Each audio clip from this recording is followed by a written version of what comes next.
Hello traders, welcome back to another video here at Sniper FX. I'm just trading the Asian session, so I thought I'd update you how things have progressed since I posted the last couple of videos. Obviously that was towards the end of the US session, and let's have a look at what's happened. Obviously this chart looks a bit crazy, but all of these trades were sent publicly to you guys. You can see the timestamps, almost 8:30. It's currently come up to 3:30 in the morning. So gold was we obviously just took the buys in the US Open, took the reversal trades in at the end of the daily cycles I spoke about, then took the buys, reversal, took the sells, and this is where price was. So price was trading 1764 over here, and I said basically as that trade progressed, I said, and here are the trade progressing nicely.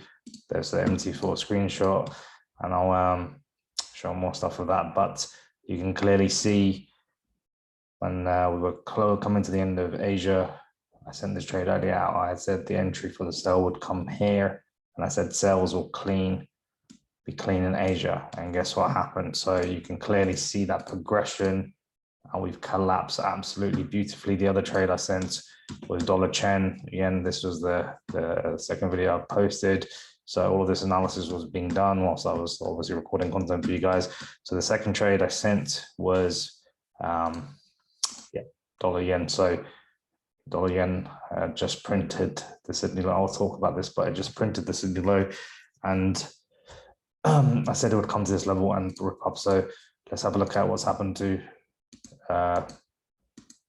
USD JPY. So exactly, it's come exactly to that level, and it's absolutely ripping. I don't know what's happened to the risk reward tool, but let's have a look what's happened to the risk reward tool.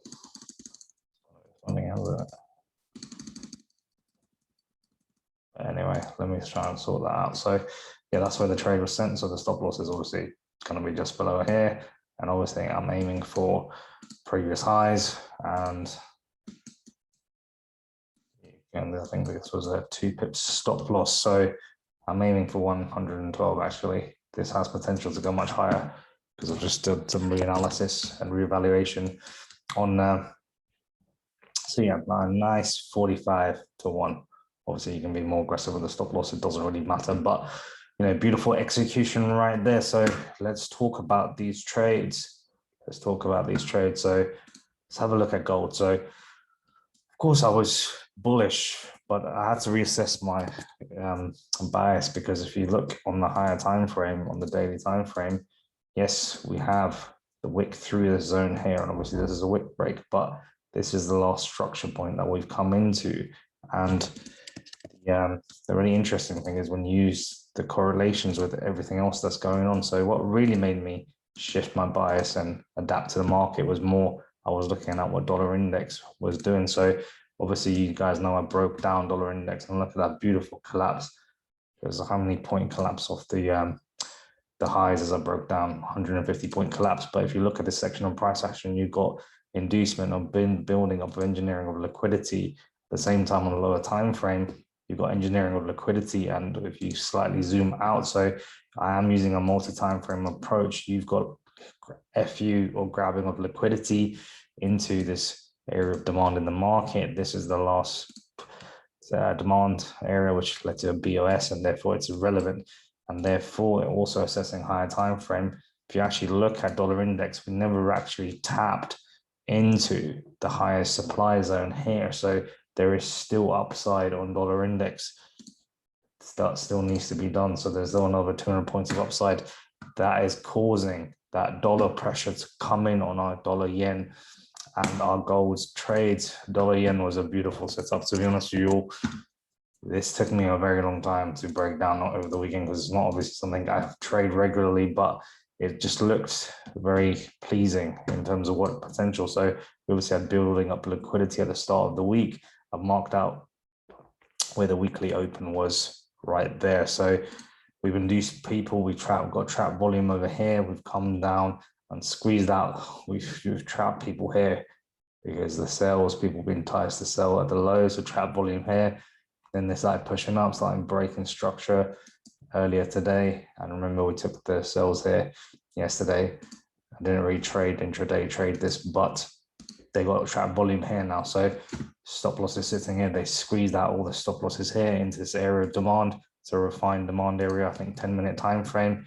And this meet hits all my lower time frame criteria for the entry. So yeah, you've got internal play of liquidity, you've got the order flow protocol, which I'm not going to go into, but looking at the higher time frame, actually, and based on what dollar index is doing, this could very well snap this weekly supply zone. However, we need to assess price action, and actually this may be a good opportunity to have a hedge trade at the top here and let the market take its direction for us. But gold is looking more and more likely like it's going to continue that internal, I'm not talking about external landmarks, internal daily pressure over here, squeeze out this low and take out liquidity over here. And if it does that, then obviously there's liquidity sitting here. We're heading down into 1700, 1680 region. I'm going to have to refine this POI and find that area.